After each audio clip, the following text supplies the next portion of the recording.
I want to talk for just a second about the idea of creation. You know, we've got a class here at the school where we teach on creationism and the biblical idea that God created things exactly the way that He said He did in the book of Genesis. And so there's a lot of debate even within the Christian community about how this unfolded. Can we believe that creation lasted in only 7 days? Was that metaphorical? And then you come in with scientists now who have what they call evidence, right, of a long history to the earth.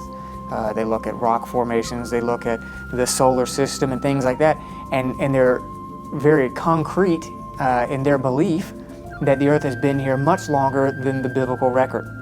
And so the common approach then has been to either say either science is right or the Bible is right.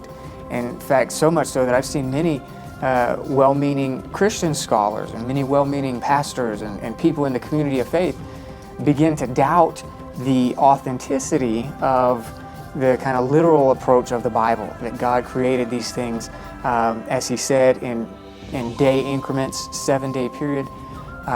Because they say, scientific evidence is pretty clear that the earth has been here a long time. And so it puts us in kind of a weird position as believers. Do we want to say that science is wrong when it appears that they're very correct?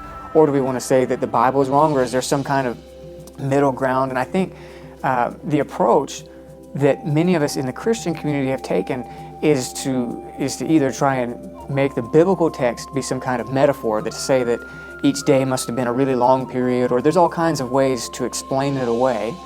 Or we say that science has got some kind of false information, some kind of false findings that they're putting forth. And really what I want to put forward is just a different way of thinking about it that doesn't require either way, right? And so to begin, I would tell this story, and if I was teaching the class, this is one of the illustrations that I think really brings it home.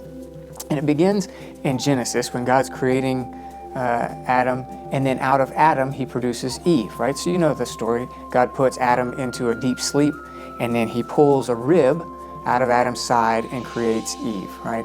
And so the idea is then that Eve and Adam then are together, right?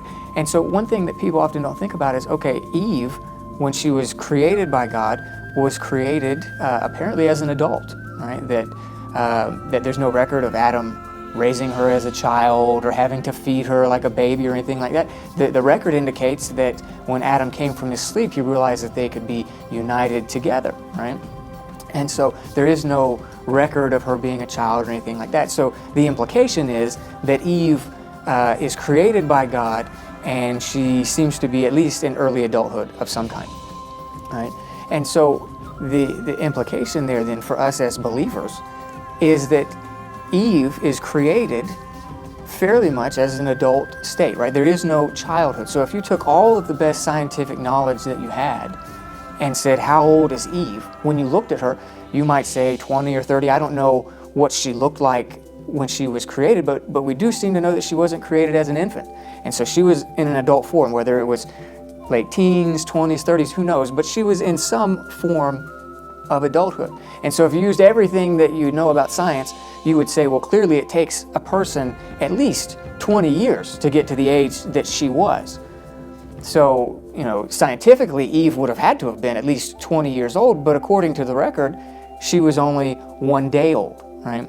And so the idea is that God created Eve in a mature state, right? And so everything that we know about science tells us that a woman can't reach that stage of maturity in a single day, and that it would have had to have taken her 20 or 30 years to have reached the age that she was, but it didn't take that long. It only took 1 day.